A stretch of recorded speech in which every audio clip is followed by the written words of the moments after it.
Oi, pessoal, tudo bem? Sejam bem-vindos mais uma vez ao meu quarto.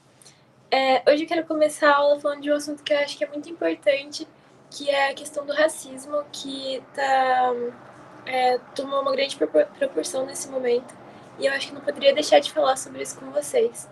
Então, procurem entender o que quer dizer esse movimento Vidas Pretas Importam. E é isso, é só um pedido que eu queria fazer para vocês. Obrigada. E agora eu vou apresentar aqui para a gente poder começar essa aula. Também quero fazer uma aula curta para que vocês não fiquem entediados. Então, eu já estou compartilhando aqui minha tela para a gente poder começar a nossa aula de angiospermas. Então é isso, galera. Vamos começar. E aí, já tem logo no começo o significado dessa palavra. Esperma, como eu falei na última aula, quer dizer semente, né? Esperma, semente. É fácil lembrar, porque é a sementinha que o papai plantou no umbigo da mamãe e daí cresceu uma melancia.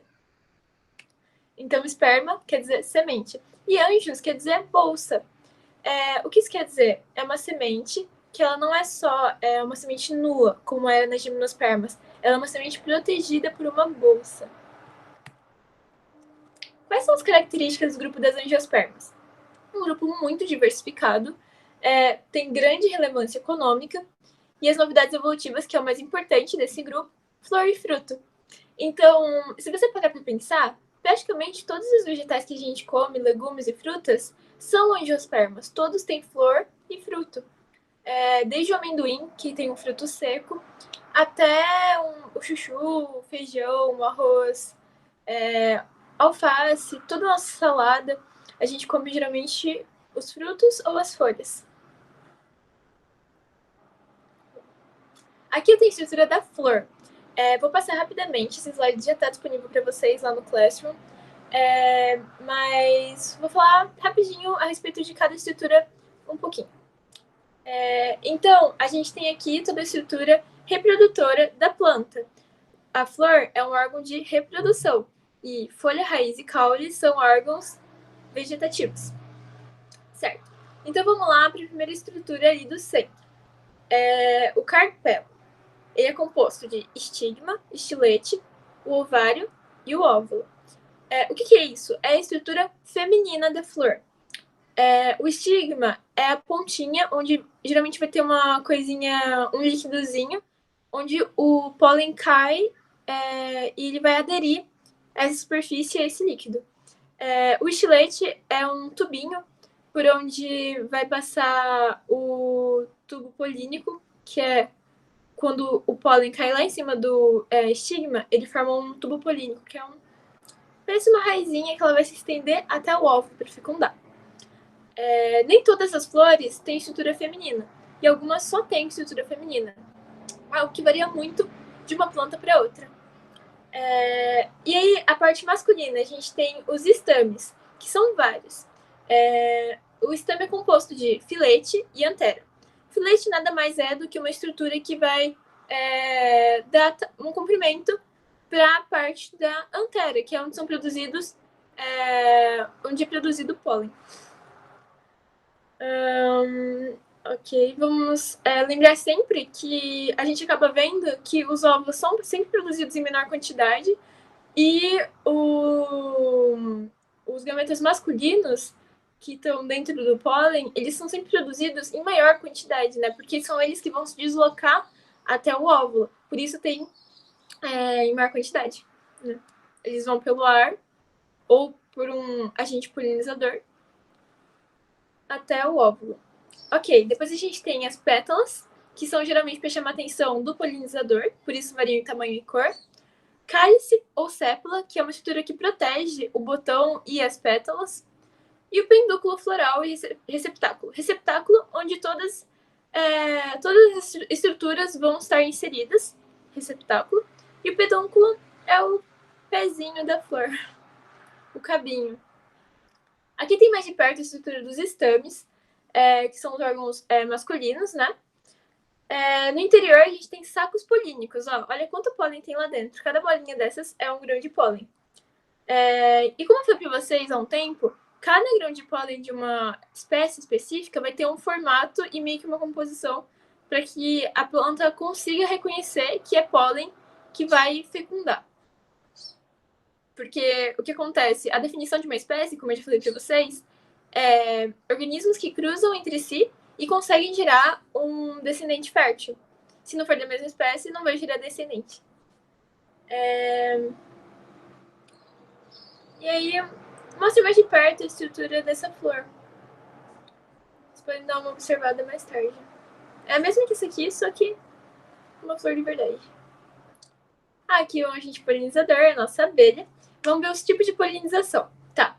Anemofilia, hidrofilia, entomofilia, ornitofilia, quiropterofilia e artificial. Bom, cada um deles através de um agente natural, né? Pode ser um que não é orgânico, tipo vento, água, ou pode ser através de animais, insetos.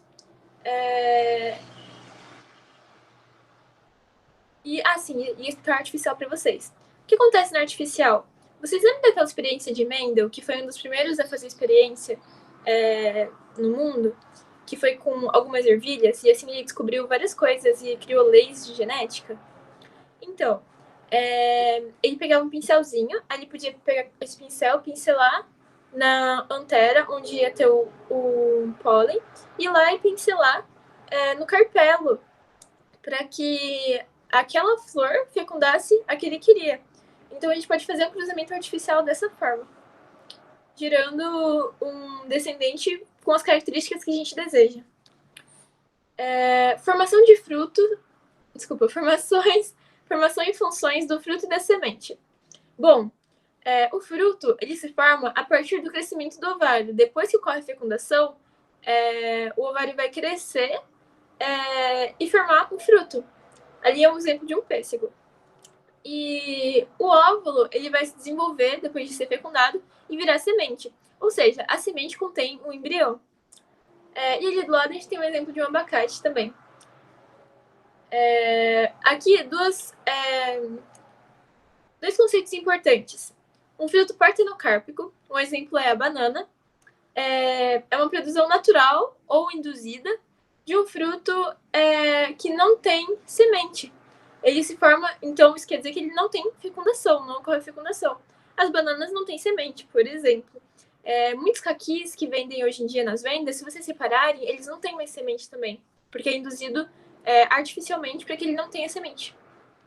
Tem melancia sem semente, várias coisas sem semente. Pseudofruto. O que é um pseudofruto? Basicamente, é quando não é o ovário que cresce e forma o fruto, é outra estrutura. Por exemplo, o pedúnculo floral pode crescer e a gente vai... aparentemente, parece que aquilo é o fruto verdadeiro, mas não é. É um pseudofruto. Ou então, fruto acessório. Também é outro nome que a gente pode dar. Então, aqui está escrito desenvolvimento de um tecido vegetal adjacente à flor e que se assemelha em cor e consistência a um fruto verdadeiro, mas que não é. Bom, e aqui tem algumas classificaçõezinhas: epicarpo, mesocarpo e endocarpo, que são os tecidos que a gente tem no fruto. E aqui ao lado eu tenho uma noz, que é um fruto seco. Então, para vocês só entenderem que temos frutos carnosos e frutos secos. E aqui ilustra um pouquinho melhor, porque eu sei que nem todo mundo consegue ter uma visualização clara de como acontece o crescimento do fruto, né? Então, ali tá a flor, ocorre a polinização. Reparem que o pólen ele caiu ali em cima do estigma. O crescimento do tubo polínico ali até o óvulo, fecundou. E ali embaixo o ovário cresceu. Reparem no pedúnculo floral que continua ali embaixo. Então aquele óvulo cresceu, a semente lá dentro foi fecundada, né? Formou a semente. E gerou uma maçã. O morango é um caso interessante. O morango é uma... A parte vermelha que a gente come não é o fruto. Aquilo é o receptáculo floral, que cresce e aí suporta vários frutos. Os frutos, na verdade, são secos e são aquelas sementinhas que a gente come que ficam em volta. Muito legal, né? Bom, uma questão para vocês fazerem depois. Aqui é a respeito do cotilédone. O que é o cotilédone? É uma folha modificada, geneticamente modificada ao longo dos anos, adaptada, evolução, pipipopó, que está diretamente ligada à nutrição vegetal. Então, a gente tem aqui... deixa eu ver. Não tá nesse slide. As eudicotiledôneas e monocotiledôneas têm algumas diferenças, mas eu vou dar um exemplo para vocês que vai deixar isso muito claro. Sabe quando a gente pega um feijão ou uma ervilha e ele pode ser quebrado em dois lados diferentes? Isso quer dizer que tem dois cotilédones. Quando a gente está falando de uma semente de milho, por exemplo, tem um cotilédone, a gente não consegue separar naturalmente em dois. Então é basicamente isso, é um tipo de classificação e várias características morfológicas dele, desses dois tipos de plantas, vão estar ligados a essa questão do cotilédone.